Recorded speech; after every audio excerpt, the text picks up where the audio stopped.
Is this thing on?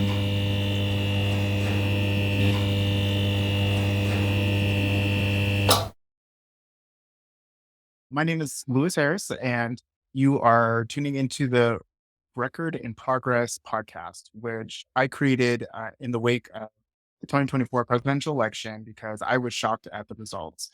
But what that told me is that I can do more to create a world that is better for everyone. So the purpose of this podcast is to create understanding by hearing different perspectives with the hope that we can all find a way forward together. I am privileged to be with a friend of mine in the community, somebody who we both worked in the community pushing forward democratic values. What is your Hi, Louis. Good to see you again. Congratulations. This is awesome. I'm so glad that you got a platform now. My name is Joseph Erickson. I live in Portland, Oregon, and I'm a filmmaker and educator. excellent? A filmmaker. Can you tell us a little bit about the film that you're doing? Yeah, totally. I'm producing a film called Class Wars. And when I was a teacher, I was teaching during the pandemic, and I was one of these people that they would call like a critical race theory teacher. I was building what we call ethnic studies. Really, it's just like, I know. the basic history and critical thinking. Had a lot of fun doing that. After George Floyd was murdered, we had a big need for critical education. A lot of people sold books from Kendi, Robin DiAngelo. Our curriculum, we put it out there on Google Drive, use our book list. It was the first time a lot of white people were like, oh shit, we see this now. Think about the civil rights movement in the 60s when people saw on TV what was happening and it hit them. That whole thing blew up because we had a week where everybody was like, yay, teachers, because it was terrible to teach during it. It was terrible. Yes, absolutely. Yeah, The nurses, the teachers were. we had that 1 week of teachers of yours, but the backlash after that was not what I was expecting because it became vile. And so like the nurses, like we were on the front lines of everything. We were doing the hardest work, but our curriculum, our teaching was going into people's living rooms. Right. And so I'll never forget, I was teaching ethnic studies, doing a lesson on prison abolition. We were talking about Angela Davis, the carceral system and economics, a high level high school course. And I had a student whose dad heard in the background, and he just immediately, I could see him chopping onions in the kitchen. And he heard me quoting Angela Davis, and he's a big old white guy, threw his knife down, stared at the screens. He's brainwashing you to be a Marxist. He needs to apologize. And I'm over here like, this is literally, it's like, this is history that we're teaching. This is critical thinking that we're teaching. And that started for me, like the wave. I ended up moving to Portland, and I was teaching in a suburb there. And then what happened was the students were recording our lessons and they were sending them to their parents who were part of Moms for Liberty. Wow. So you were frontline I was frontline. critical race theory pushback. I had it right to the point where a student recorded a lesson that I was doing, sent it to their parents. It ended up on the forum. And within an hour, I had an old man knock on my door and threaten my life. Entering my classroom, finger in my face, tore down my pride flag, tore down my Malcolm X poster, threatened violence against me. And I was new to the school, didn't know anybody because we're all wearing masks. There's 2,000 plus students in the school. There was already a shooting threat in the morning. I did not know any of this happens. No, I don't. It's in the movie, but I haven't talked about it publicly. I know history. I know what this looks like. I have PTSD from gun violence in the home when I was a kid. I thought the guy, a 6'4" white guy wearing all gray, like a gray sweatsuit, wasn't a student. I thought it was the custodian at first. Right. He shoved his phone in my face. It was shocking because I'm like, and it was Facebook, and I'm like, I wasn't on Facebook at the time. Right. He's like, are you this part? Are you just started? I thought I was going to die. I said, this has gone too far. I went to my union. We had really bad leadership and found out that the guy that actually did that was part of the athletic department in the school. And he had been there for 35 years. He was quote unquote untouchable because their athletic program. It was Clackamas. It's like a big money conservative. It was right on the outskirts of Portland in like just like a big money, very conservative. The people that don't want to live in Portland because they don't like because they're, I don't know, for all of the reasons that I will not understand, they kind of build these suburban communities where they're insulated. And so if we're talking about things that make them uncomfortable. Right. They have big feelings. Yeah, of course. And they respond with force. My specialty was the rise of fascism in Europe. I start seeing this stuff happen and I go, this has to stop. Yeah. I got to do something. So I started making the film about it to get at the heart of that problem because I was one of, I think at the end, it was at that time I quit, it was 600,000 teachers quit. And for a panoply of reasons. So I wanted to find out what was the heart of the destruction of public education. who's allowing this to happen and who's benefiting from it. It's sort of become like a Roger and me kind of bowling for Columbine, where it's a teacher on a journey. I didn't know where I was going to end up. I've ended up all over the country, all over Europe. We're focusing a lot on Oklahoma because they have the model for what education is going to look like in the Trump administration. But I ended up all the way in Germany at Einstein's house, talking to the head of the Einstein Forum about the denazification process and how education and propaganda are part of this. Shit is scary. Yeah. We're still working on it. The log line is we're getting to the heart of the problem with public education. Okay. Because that's one of the things that is essentially under threat. Some people would say it's under threat under the new administration. It has been. It absolutely has been. And that's contributed to a lot of the issues we see in society today. Yeah, absolutely. Okay, so that's who you are. How do you identify? I'm a pre-gentrification New Yorker. Okay, excellent. This next question is to help people understand you as a person, because everything is economic related, unfortunately, in this world. Yeah. What is a credential you use most often to sell yourself on job applications? I have a dual master's in film theory and teaching. Okay. There's an interdisciplinary skill that crosses cultures. Few people understand, because you understand with that, you understand propaganda fully.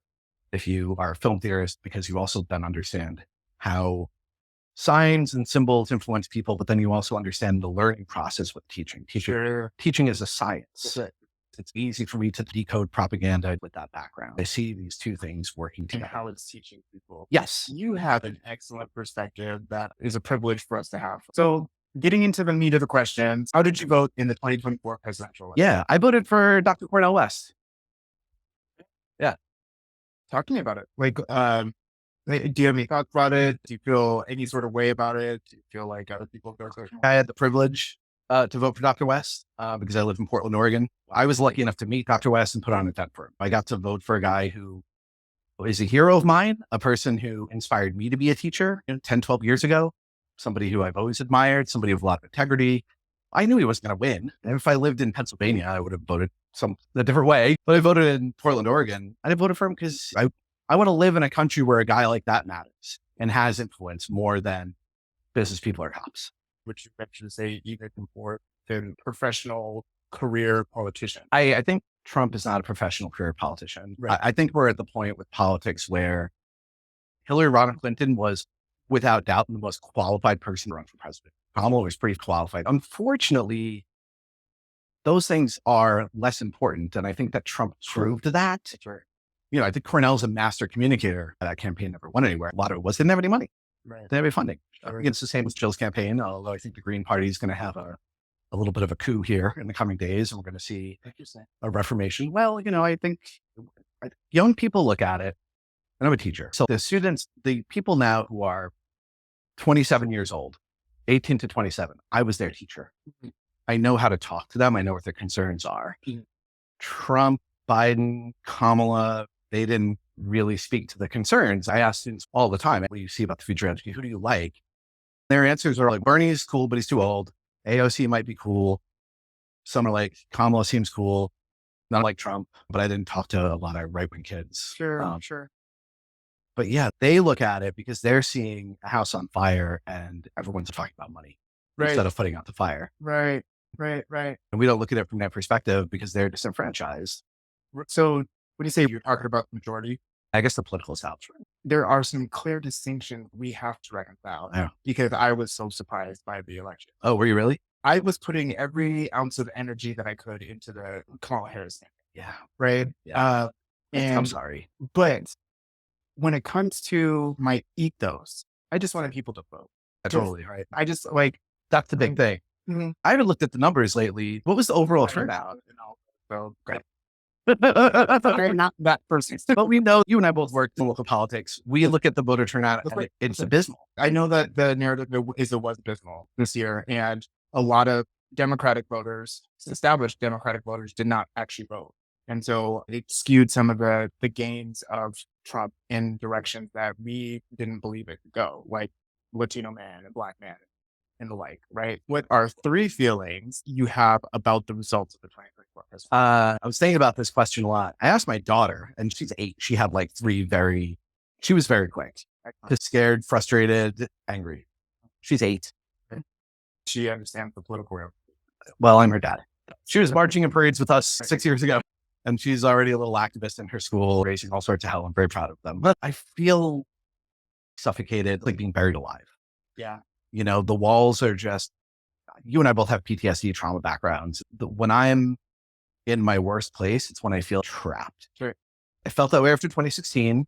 I did not expect Trump to lose this time. I was surprised he won the popular vote. I predict Trump to win all the swing states, but I thought Kamala was going to win the popular vote by like 8 million.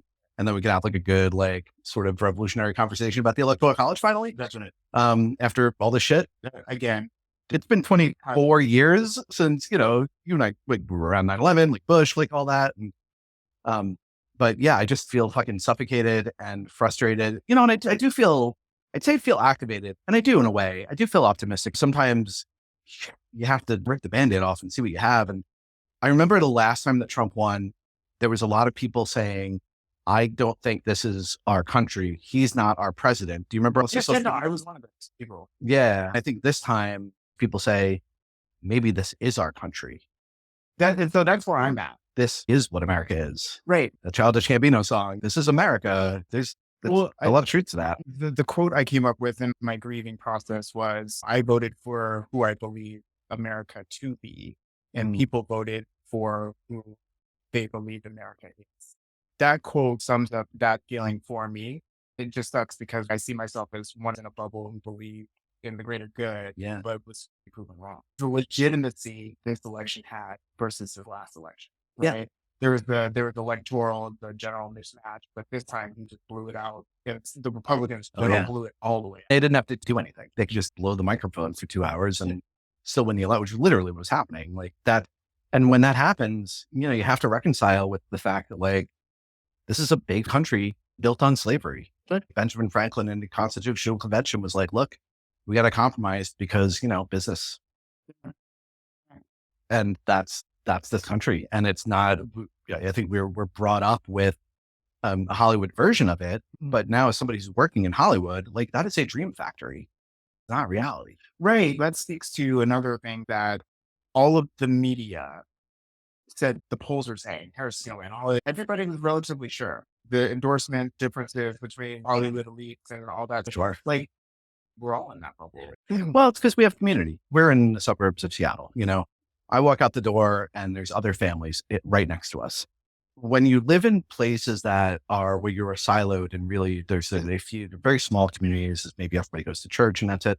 We see each other on a daily basis. I grew up in New York City. You get on the subway with 40,000 other people every day. You got 40 different languages and different shoe styles. And you just know like, oh shit, everyone's got their own thing going on. We just got to pick each other up when they fall because that's what we got to do as humanity. We owe each other. They used to call it the social contract, right? Yeah. What I've seen with students and the internet is now a place. We don't really understand that. I had a student say to me, why don't people talk about the internet like it's a place? That online community was able to silo those people. Right. They don't need to go out to get community. They got it right here. Right. It's almost as tangible to the mind and how it perceives. Absolutely. Yeah. It tells them it's real. I'm so glad you said that because there's two things. The internet is a place. One of the things I'm writing about is that thoughts are real. Thoughts are manifest. Thoughts are material. There's a mechanism to increase the magnitude or strength of your thoughts in actual space. The mores and community we find ourselves create bubbles. They're actual bubbles, not theoretically or whatever, but tangible if you understand how to touch them and move in and out of that. Yeah, which some meditation. I'm glad you said that because that's a piece of our society we don't understand is real. And that's a function of our evolution of understanding not only the world around us, but ourselves. All of this is a function of that evolution, in my opinion. I'm really glad you mentioned that. Great point. Okay. Yeah. Brilliant man over here. So what do you fear most about the next Trump president? I fear for my daughter. I fear for you. I fear for your children to focus on education and accept. I know exactly what their education plan is because I've been covering it in my film for the last 2 years and it's chilling to the core. It is going to have a chilling effect on teachers. It's going to have a chilling effect on students. It's going to have a chilling effect on trans people, LGBT people. It is a fear and force type of structure. I would ask people to look at, I know it's a little wonky, but you're a politician's favorite bullet points. House Bill 1775 out of Oklahoma. Oklahoma is where we've been focusing on. It is basically what we would call a laboratory state. They're the ones with the superintendent reclaiming money, right? Yeah, he's the bad guy in our movie, Ryan Walters. Right. He is in line to be Trump's next Secretary of Education. I snuck into a meeting, recorded a lot of shit for 2 hours before they realized that they kicked me out. I don't really know. This is Michael Moore kind of guy. I saw them do things blatantly unconstitutional, blatantly illegal. Ryan Walters also, I think, most famous at this point for being the guy who spent $30 million of taxpayer money to put Trump Bibles in every classroom. Right. Which they remove a portion of the Bill of Rights, Constitution. They're just going to retcon the Constitution to be whatever they want. They've done, I think people didn't look closely up at the Supreme Court and who has time, honestly, but you see where they've been moving toward abolishing the Establishment Clause of the Constitution. Right. They've effectively undone it. There really is no legal separation between church and state now. The church has its own kind of special, and this is a puritanical system that we're going back to. I interview an expert in my film and he goes, it's one of two ways this can go. And there's like this tech dystopian way. And then there's also this like going 200 years back into puritanical, patriarchal. No, you didn't get a black person or a woman at Harvard for 200 years. That's right. You know what I'm saying? Yeah. And you and I thought, well, those days are long behind us, but like, man, those fucking people have money and they're angry and they're going to get that shit done one way or another.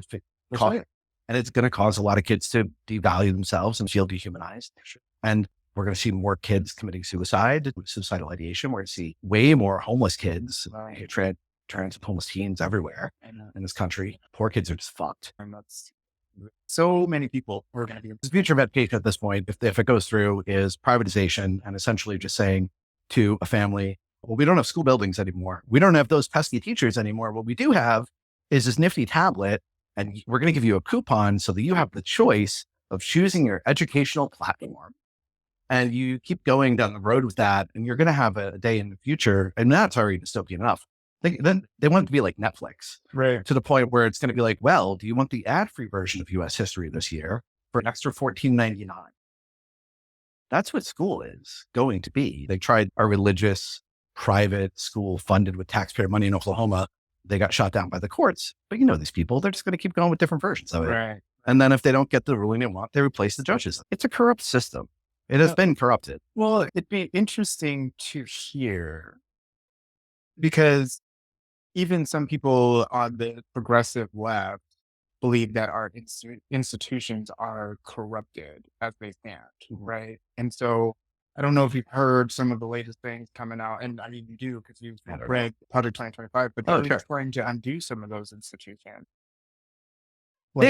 How do we reconcile that? I mean, you have to recognize what their goal is first, and like their goal. And I mean, what do you think their goal is? Do I think Republicans will war? Yes, with Project 25, with defunding institutions. They want to expand economic power and capitalism. Those are the main ones I'm worried about. Yeah. And so, how do you do that? And it's creating a system. And it's interesting because I don't know if they'll so much abolish it. I think it's more of a sabotage. Okay. I think people like Trump says, we're going to abolish the Department of Education. That wouldn't be in their best interest because they have that institution. They just go into it, sabotage it, and sell it off for parts. This is what Trump did. And this is how Trump has always made his money. He's a mafia guy. This is always what they did in New York. You induce, this is with Reaganomics, in New York City, has happened in the late 70s and 80s. You induce poverty to the point that entire cities like New York in the 80s, Detroit after GM left, Everett after Boeing leaves, these sort of things where you get to the point where these cities are wiped clean of any services for humanity. They did this to New York in the 70s. And because they were like, well, we have a social safety net. We have people that we need help. We have a subway system. We have libraries. But capitalists don't want that. They want to own those systems. Right. So a way to own those systems is to get within them, sabotage them, then politically exploit the failure. Think of the post office. I get it. They go, oh, well, the post office is shit. Let's just have Amazon do it, which is what they're doing now. And they're going to do that to schools. So your schools are failing. So let's just give it to Jeff Bezos instead. And that's what they do. And if they have the institutional power, then they have all the levers of power. It behooves them to keep those institutions, but to corrupt them for their own purposes. That's how we'll know. It's like if somebody took over the fire department and said, we still have the fire department, but if your house is on fire, you have to pay for it now. So what do you hope most about the next Trump presidency? This one, what do I hope? God, I hope that people don't give up. I hope people are activated. And I hope that, here's what I hope. I hope the Democrats and the left and everybody who believes in fucking freedom and humanity and liberation get their head out of their ass and gets on the same page. That's right. Because we got to stop the infighting. So you and I've been in Democratic politics. It made me sick. I had to leave because They get bad. I have to go to school every day Right. and deal with the kids who are from these homeless families that these politicians are dehumanizing. And that I know that those kids, and I've already seen them, those kids grow up and then now they're in the streets and then they're addicts on the streets. Right. And then the same politicians come and say, yeah, we got to sweep them off. And I go, what are you doing? Right. Sorry. That's just what keeps happening. They either are stupid or have their head up their ass or don't want to solve it or think it is politically too dangerous to say it. Probably that one. Sure. And why is that politically too dangerous? Who's forming those opinions of people? When you walk by a homeless teenager and you think of them as a failure and they deserve that, who put that idea in your head to think of humans? That's right. Because, well, not only humans, you don't know the circumstances. Never. Right? Like, my parents were homeless. well, They're teenage parents, well, I mean, divorce will do that. Absolutely. 100%. And like, that's no choice of anybody but their partners at some point. So you're right. It is the societal attachment or the societal hardening of those beliefs that create the oppression where people don't actually care. Correct. Because you can just write it off. We see this country's always done it with Black and brown people. They dehumanize. It's a political tactic because dehumanize the other side and exactly justifies the bulldozing. It is a trick. Anybody with half brain can figure it out. What I'm worried about is they're making it so people don't even have a half brain anymore. Right. Right. And they're just outlawing civic engagement and empathy and things like this in schools. Yeah. I mean, they literally have like banned not just critical race theory, they've banned social emotional learning. Right. Right. You and I are men. You and I grew up boys, men. Absolutely. We know what patriarchy does to us. Sure. They don't want that to go away. They make a lot of money off of that. Right. Of programming young men to be machismo, Yeah. They're the ones that are going to go get their arms blown off when I press the buttons. That's right. Guys like us are a threat to that system. Right. We're too smart. Right. They don't want that. That's We're true. out of line. You know what I'm saying?